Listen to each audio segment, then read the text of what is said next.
तथात्मानम् शिवात्मानम् श्रीरुद्ररूपम् ध्यायेत् शुद्धस्फटिकसङ्काशम् त्रिनेत्रम् पञ्चवक्त्रकम् गङ्गाधरम् दशभुजम् सर्वाभरणभूषितम् नीलग्रीवम् शशाङ्काङ्कम् नागयज्ञोपवीतिनम् व्याघ्रचर्मोत्तरीयम् च वरेण्यमभयप्रदम् कमण्डलवक्षसूत्राणाम् धारिणम् शूलपाणिनम् ज्वलन्तम् पिङ्गलजटा शिखामुद्योतधारिणम् वृषस्कन्धसमारूढम् उमादेहार्धधारिणम् अमृतेनाप्लुतम् शान्तम् दिव्यभोगसमन्वितम् दिग्देवतासमायुक्तम् सुरासुरनमस्कृतम् नित्यम् च शाश्वतम् शुद्धम् ध्रुवमक्षरमव्ययम् सर्वव्यापिनमीशानम् रुद्रम् वै विश्वरूपिणम् एवम् ध्यात्वा द्विजः सम्यक् ततो यजनमारभेत् अथातो रुद्रस्नानार्चनाभिषेकविधिम् व्याख्यास्यामः आदित एव तीर्थे स्नात्वा उदेत्य शुचिः प्रयतो ब्रह्मचारी शुक्लवासा देवाभिमुखस्थित्वा आत्मनि देवता स्थापयेत् प्रजनने ब्रह्मा तिष्ठतु पादयोर्विष्णुस्तिष्ठतु हस्तयोर्हरस्तिष्ठतु बाह्वोरिन्द्रस्तिष्ठतु जठरे अग्निस्तिष्ठतु हृदये शिवस्तिष्ठतु कण्ठे वसवस्तिष्ठन्तु वक्त्रे सरस्वती तिष्ठतु नासिकयोर्वायुस्तिष्ठतु नयनयोश्चन्द्रादित्यौ तिष्ठेताम् कर्णयोरश्विनौ तिष्ठेताम् ललाटे रुद्रास्तिष्ठन्तु मूर्ध्न्यादित्यास्तिष्ठन्तु शिरसि महादेवस्तिष्ठतु शिखायाम् वामदेवस्तिष्ठतु पृष्ठे पिनाकी तिष्ठतु पुरतः शूली तिष्ठतु पार्श्वयोः शिवाशङ्करौ तिष्ठेताम् सर्वतो वायुस्तिष्ठतु ततो बहिः सर्वतोऽग्निर्ज्वालामाला परिवृतस्तिष्ठन्तु सर्वेष्वङ्गेषु सर्वा देवता यथा स्थानम् तिष्ठन्तु माम् रक्षन्तु अग्निर्मे वाचि श्रितः वाग्हृदये हृदयम् मयि अहममृते अमृतम् ब्रह्मणि वायुर्मे प्राणे श्रितः प्राणो हृदये हृदयम् मयि अहममृते अमृतम् ब्रह्मणि सूर्यो मे चक्षुषि श्रितः चक्षुर्हृदये हृदयम् मयि अहममृते अमृतम् ब्रह्मणि चन्द्रमा मे मनसि श्रितः मनो हृदये हृदयम् मयि अहममृते अमृतम् ब्रह्मणि दिशो मे श्रोत्रे श्रिताः श्रोत्रगुम् हृदये हृदयम् मयि अहममृते अमृतम् ब्रह्मणि आपो मे रेतसि श्रिताः रेतो हृदये हृदयम् मयि अहममृते अमृतम् ब्रह्मणि पृथिवी मे शरीरे श्रिता शरीरगुम् हृदये हृदयम् मयि अहममृते अमृतम् ब्रह्मणि ओषधिवनस्पतयो मे लोमसु श्रिताः लोमानि हृदये हृदयम् मयि अहममृते अमृतम् ब्रह्मणि इन्द्रो मे बले श्रितः बलगुम् हृदये हृदयम् मयि अहममृते अमृतम् ब्रह्मणि पर्जन्यो मे मूर्ध्नि श्रितः मूर्धा हृदये हृदयम् मयि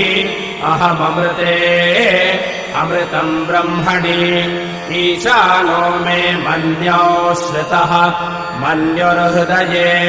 हृदयम् मयि अहममृते अमृतम् ब्रह्मणि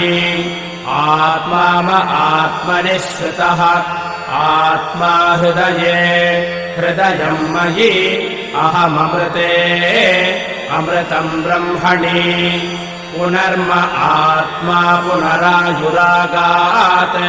पुनः प्राणः पुनराकूतमागात् वैश्वानरो रश्मिभिर्वावृधानः अन्तस्तिष्ठत्वमृतस्य गोपाः अस्य श्रीरुद्राध्याय प्रश्नमहामन्त्रस्य अघोर ऋषिः अनुष्टुप्छन्दः सङ्कर्षणमूर्तिस्वरूपो योऽसावादित्यः परमपुरुषः स एष रुद्रो देवता नमः शिवायेति बीजम् शिवतरायेति शक्तिः महादेवायेति कीलकम् श्रीसाम्ब सदाशिवप्रसादसिद्ध्यर्थे जपे विनियोगः ॐ अग्निहोत्रात्मने अङ्गुष्ठाभ्याम् नमः दर्शपूर्णमासात्मने तर्जनीभ्याम् नमः चातुर्मास्यात्मने मध्यमाभ्याम् नमः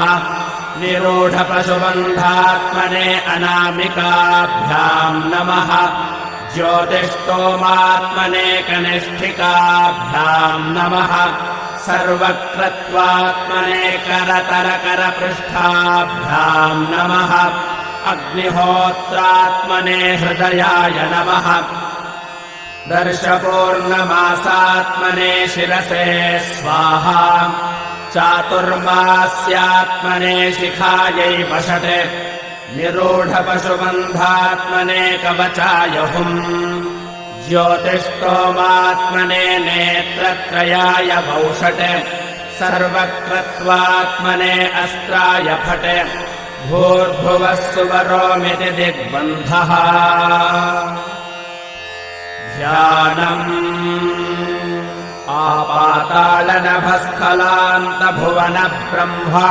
आपातालनभस्खलान्तभुवनब्रह्माण्डमाविस्फुरत् ज्योतिस्फाटिकलिङ्गमौलिविलसत्पूर्णेन्दुवान्तामृतैः अस्तोकाप्लुतमेकमीशमनिशम् रुद्रानुवागाञ्जपन् ध्याये दीप्सितसिद्धये ध्रुवपदम् विप्रोऽभिषिञ्चेच्छिवम् ब्रह्माण्डव्याप्तदेहाभसितहिमरुचा भासमाना भुजङ्गैः कण्ठे कालाः कपर्दा कलितशशिकलाश्चण्डकोदण्डहस्ताः त्र्यक्षा रुद्राक्षमालाः प्रकटितविभवाः शाम्भवा मूर्तिभेदाः रुद्रा श्रीरुद्रसूक्तप्रकटितविभवा नः प्रयच्छन्तु सौख्यम् ॐ गणानाम् त्वा गणपतिगुम् हवामहे कविम् कवीनामुपमश्रवस्तमम् ज्येष्ठराजम् ब्रह्मणाम् ब्रह्मणस्पत आनः शृण्वन्नोतिभिः सीदसादनम् महागणपतये नमः